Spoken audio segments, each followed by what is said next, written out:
Hello and welcome to History Undecided.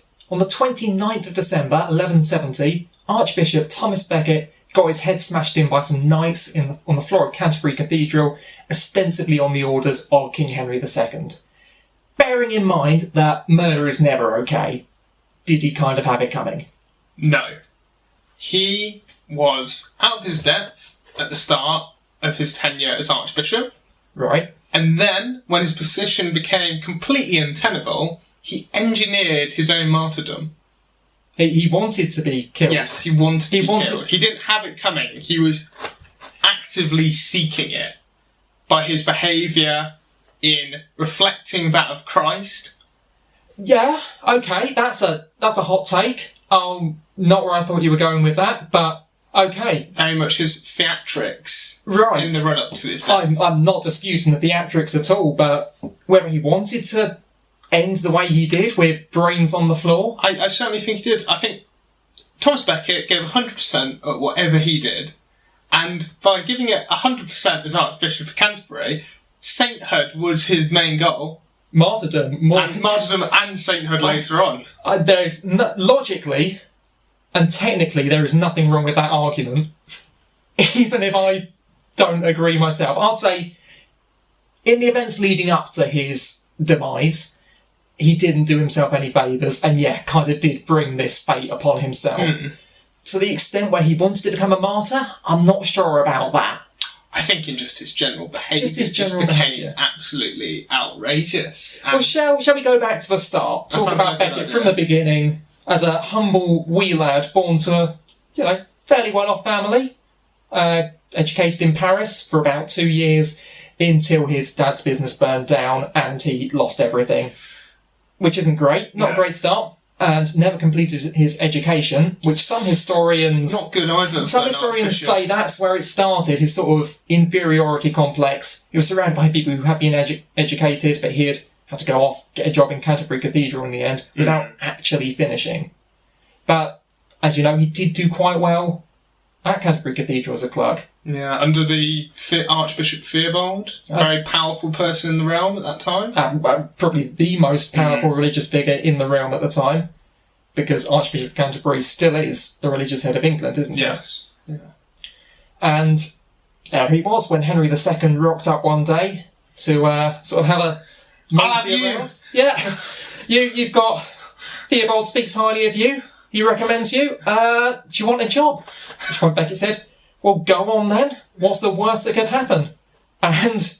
he was a very effective Chancellor. He was the first Chancellor of England under Henry II. And a friend of King Henry II. And a very good friend of Henry II. That's what people tend to forget. They were really good friends. They got on incredibly well. In the sense that in their relationship, Becket was very much the straight man and Henry II was the funny man. They played off against each other quite well, even if Becket was the brunt of the joke. Yeah, he did all the hard work while Henry was out hunting and gallivanting. Oh, that's not entirely fair on Henry II. Henry II had the ideas and went around holding court in the country. He just needed someone to do the paperwork while he did so.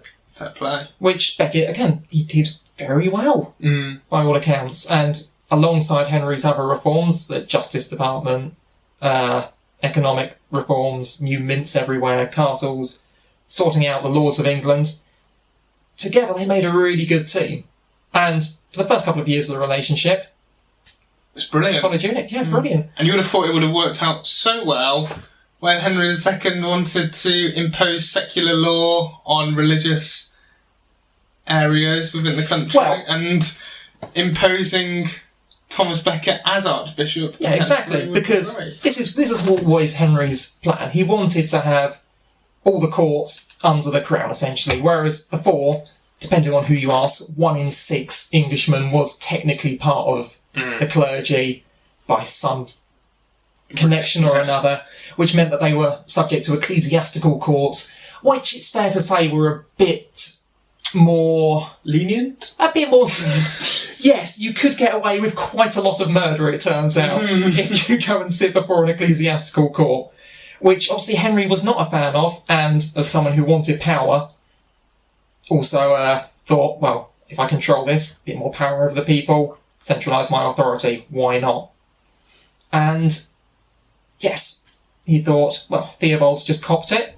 What about my boy, Thomas Becket? All right, he's not a religious scholar, and unlike most archbishops of Canterbury, hasn't been a monk at any point in his life, even though he kind of acted like it sometimes, because he wore a hair shirt, ate fairly frugally most of the time, not as much as he wasn't even a priest until he No, became he wasn't, archbishop. yeah. It was kind of a double whammy. He'd not been brought up in the church style. No. He'd not been kind of tailored for the role like other bishops were during their lifetime. He had no idea, really, what he was getting himself in for. I think the thing is, he did know what he was getting himself in for, and he thought that he was thoroughly inadequate. He went and complained to Henry saying, this is a bad idea. You don't want to do this. I am not qualified. And he said the same about Chancellor, to be fair. He said, this second man in the realm, I can't do this. And Henry said, you'll be fine. And it worked out with Chancellor. Why not with Archbishop? I think there was no precedent to the role of Chancellor, and Thomas Becket's bolshy attitude to things in getting the job done worked out well for him. That's a fair point. Whereas I think for Archbishop of Canterbury, there's been a long history. Yeah. It's very much a steward of the role, isn't it? You're kind of taking... It's the Pope of England, effectively, isn't it? I mean, I don't think the Pope will be too happy to hear that. But it's, no, I know what you mean. It's the Pope's highest delegate. No, that is a fair point. But, yes, even though the Chancellorship was kind of a new role, Becket did do a very good job. Although he was doing his own thing on the side, you can't deny that he did do a good job. And so Henry isn't forgiven for thinking, well, I've got a friend who's proven himself to be a good administrator. Why not stick him in as Archbishop of Canterbury? And then I've got a nice bridge between the church, which is the institution in medieval Europe, and my own court, and my own realm, which is not a bad plan by any stretch of the imagination. And on paper, you'd think it would all go swimmingly from there. Until it didn't. No. From right the very outset.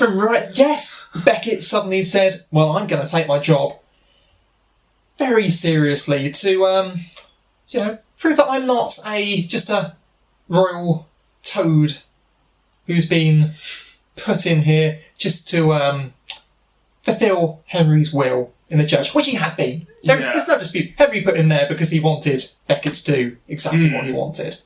It wasn't a meritocratic decision at all. But he didn't understand how kind of the political flow was between church and state, and just completely ruined the relationship from the start, arguing about sheriffs. Oh, the sheriff's aid. So 1163. Henry, in one of his many, many, many reforms, said, okay, these sheriffs collect taxes from the people and then use it to enhance their realm, essentially. I mean, put it straight in their own pockets and buy a nice new carpet or something, whatever they did in medieval Europe. And Henry said, what about if they collect the taxes and then the taxes go straight into the exchequer, and then we can just take a good record and I get more money? That does sound like a good idea. That does it for Henry. He was pretty hot on the idea. Becket, on the other hand... Becket, a subject which had absolutely nothing to do with him whatsoever, apart from the fact that I guess my king is getting more money, said, okay, this is my chance to prove that I am not just a royal toady in the Archbishop of Canterbury role. I'm going to put my foot down and say, no, you can't do this, in front of everybody. But it's just completely... There's no... It's just out of order in the realm. Yeah, come on, this guy's giving you everything, Becket. Just be a bit corrupt for me. Go on, just a little bit. It's the least you can do. There's no necessity for him to get involved. No, there's absolutely not. That's why I say he kind of sound the relationship from the start, because he went in and said...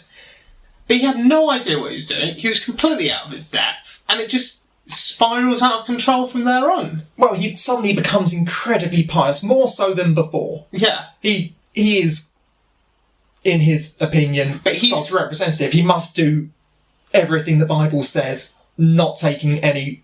But he's kind of taking the monk approach, whereas you don't isolate, becoming completely pious, not working with secular orders, which is not what you want out of your archbishop. You need someone who can grease the cogs of government. Yeah, but Becket had no idea what he was doing and just threw himself in like a hermit monk, effectively. I wouldn't say threw himself in, because again, he was quite apprehensive about taking on the role. But once he had got past that apprehension... I don't think he ever lost the apprehension. I think it was he felt so insecure that he had to prove that he was worthy of the position by acting exactly to the letter of whatever pious law he was following. But his position just gradually became completely untenable. Well, as happened later in the Constitution of Clarendon, which was another big mess. So the Constitution of Clarendon is just absolutely hilarious, because that kind of severs all ties between Henry and Becket. Yeah. It's just absolutely atrocious. So as background, Henry wanted to consolidate all the law under royal prerogative, essentially. The crown is at the top of it, everyone is under him, and basically drew up this constitution saying as much, taking power away from the ecclesiastical courts. Which Becket didn't want to happen. And on this issue, he did have a horse in this race. So you can understand him maybe saying, okay, I don't actually want this to happen.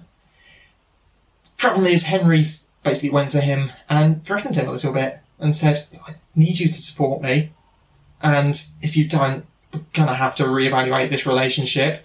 At which point both of them got annoyed at each other, both wrote to the Pope saying, I need you to get the other guy to support my view on this. At which point the Pope wrote back to Becket and said, look, mate, just let it go. Just let Henry have this one. Please. He's getting crazy over in England. Let's get back to business. You can get him back later, but for now I've got an anti-Pope that I need to deal with. So and I owe Henry a favour. Does owe Henry a bit of a favour. Yeah. But he just carries on, even though he agrees with the Constitution. He doesn't really agree. I don't know if there's any evidence that he agrees with everything in there. Well, he didn't. He said at the time to Henry, we'll carry on effectively.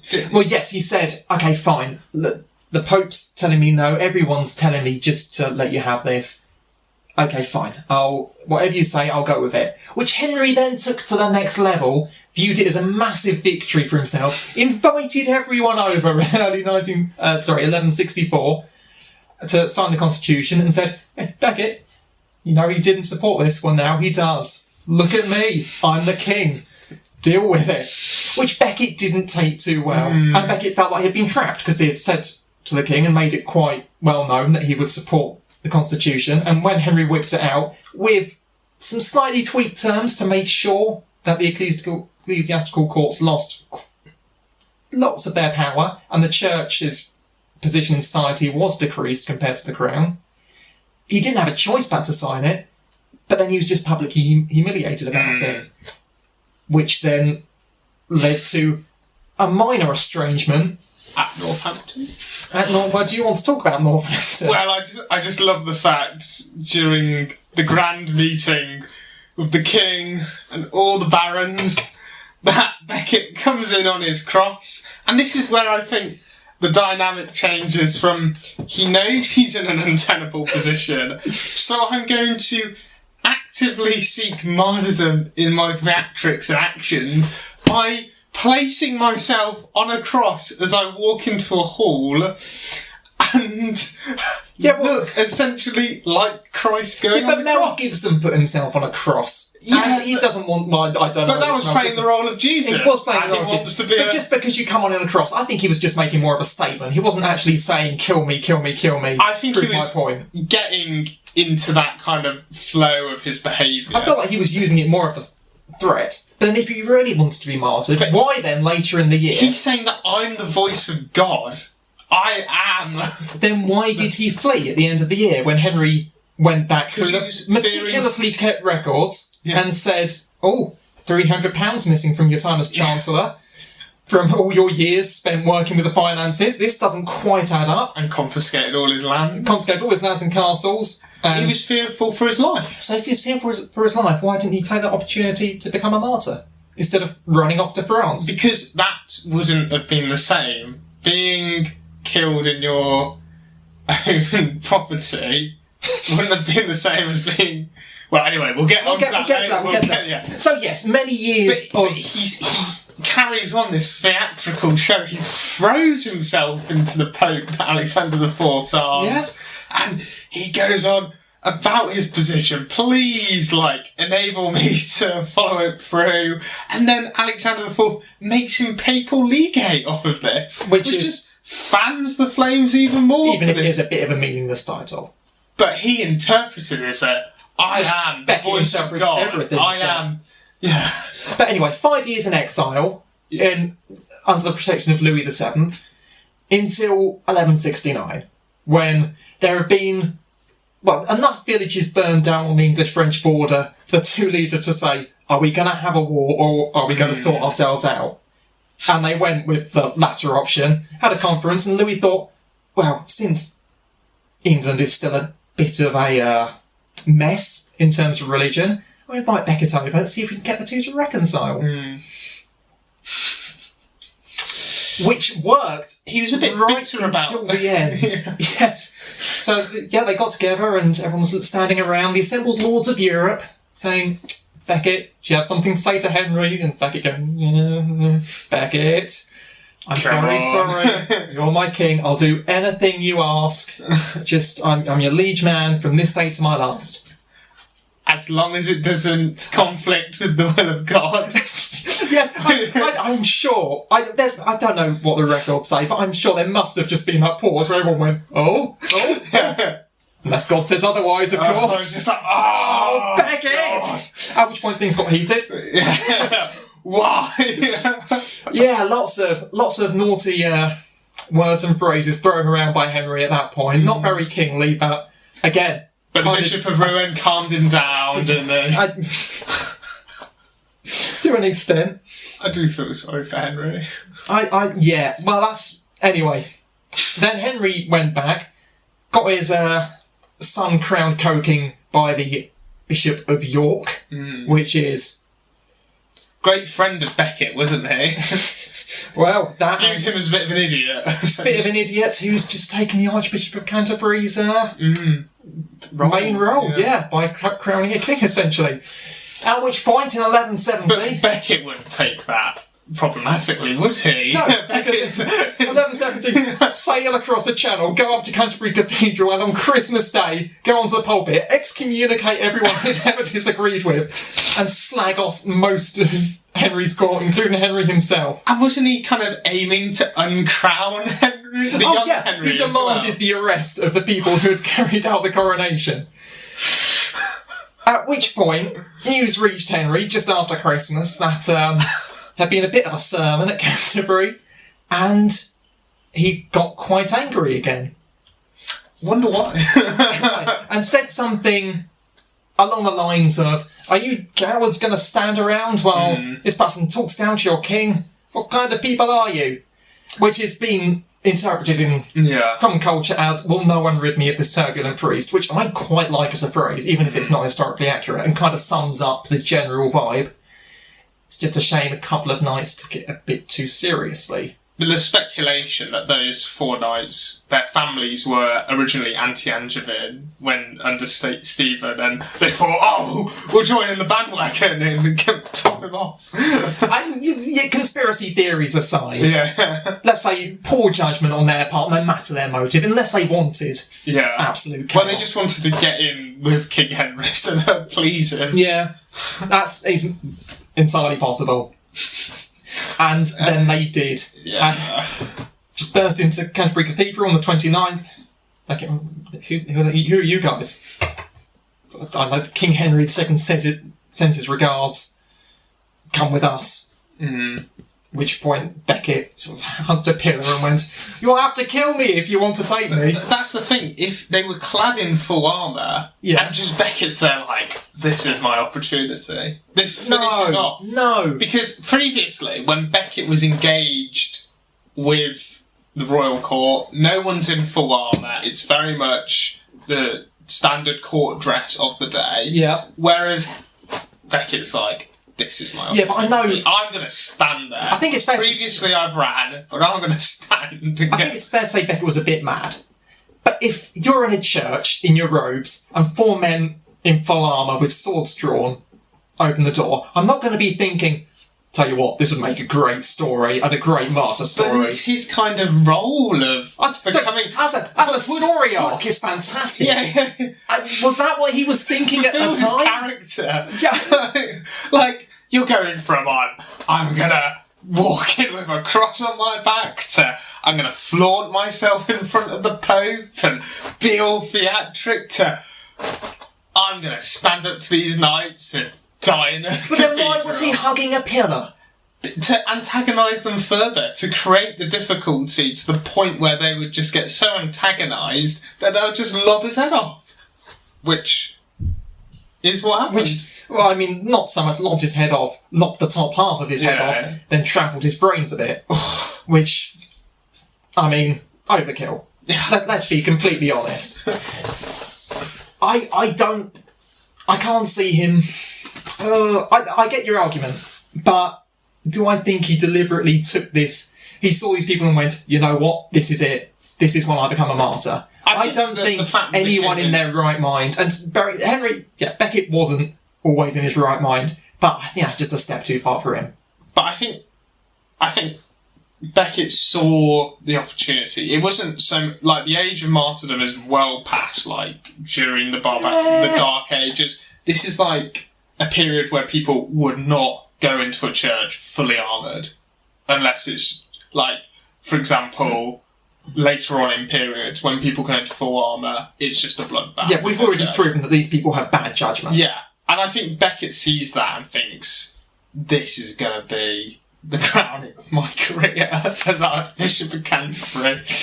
I've been antagonising the king, I've angered everyone, I've got this to the point where it's a diplomatic crisis, where Henry's saying, there can't be the both of us in England. Yeah. And then he tops it all off with good old slaughter and he becomes a saint. And he has his monks applying for a sainthood 6 months after. Yes. And he has people using his blood to cure their ill wives and stuff like that. He is. No, he made a very good martyr. He definitely ticked all the boxes. But I'm not sure... Again, from a narrative perspective... It was a good move. And everything... But I don't think he was done on this mortal plane just yet. He still had those bishops up in York that he wanted to deal with, and he still hadn't really put his foot down with Henry yet. But, so he's excommunicated them, yeah. And then, when he's killed, Pope Alexander IV basically confirms the excommunications. There's no way for them to get back into the church. He confirms all of Becket's excommunications. He makes Henry II go on crusade. He puts all of Henry's lands under a papal legate. And he solidifies religion as the key institution within England over secular law. No other king challenges the Pope to the extent that Henry II did until Henry VIII. And Henry II effectively concedes that ecclesiastical courts can continue. Yes. No, I don't disagree with any of that. It was a very short confrontation in the church. Do you think all that went through Becket's head, planning all this out? Do you think that he went through, you know what, if I get my head lopped off in Canterbury Cathedral, everyone's going to get excommunicated, Henry's going to be sent off to self-imposed exile in Ireland. I think that went through his head when 4 burly men have just barged into his cathedral? I think he was such a self-aware character, and he knew what he was doing, and he was very intelligent. I think he was moving the pieces on the board, and he foresaw this is the opportunity. This is the climax of this 5-year plus crisis. I think he seized it. He definitely seized it. I don't think there's any evidence for him being... I'd refer back to the Siege of Toulouse in, I want to say, 1159, where he was the only one of Henry's generals to say, let's storm the city, consequences be damned, and the consequences would be lots of dead people and probable war with France. I feel like Becket pushed the boat on a number of occasions, but I don't think that translates into him wanting death or actively seeking it out. Did he think about it at night, going, wouldn't it be great if I got my head lopped off in Canterbury Cathedral? I mean, probably. He's that sort of guy. But when you're confronted with the reality, it takes a special type of person to follow that through, and I don't think Becket was that. But he did effectively, standing up to the knights. They said we're going to drag you off, so he went, no, you're not, you can't drag me off. So they relaxed everything, they settled their disagreement, and then he goes and absolutely angers the establishment again. Petty I think he knew... man. I don't think he was just petty. I don't think you can label him as just this petty archbishop. I think he was very cunning, very intelligent individual who was effective within the chancellorship under the Henry II. I know you bring up the Siege of Toulouse. What does Henry want out of his generals? He wants effectiveness. What does he want under an archbishop? Yes, he wanted it to be under his control, but Becket thinks, no, I'm going to be an extremely effective archbishop to the point where I become England's saint. England's only saint. I don't think we're going to settle this. I don't think we are. I think... What do you think? There we go, that was... Please vote within the polls. Yeah, we'll see if we can put a poll up, if YouTube will still let us. Yeah. Did Becket have it coming? I think the question has changed from did Becket have it coming? I think it's fair to say we agree that he probably did, to did he want it to come? Yeah, I'm sure he did. I don't. But we'll leave it there. Yeah. Thanks for watching. Again, history's undecided. Nice plug. Bye.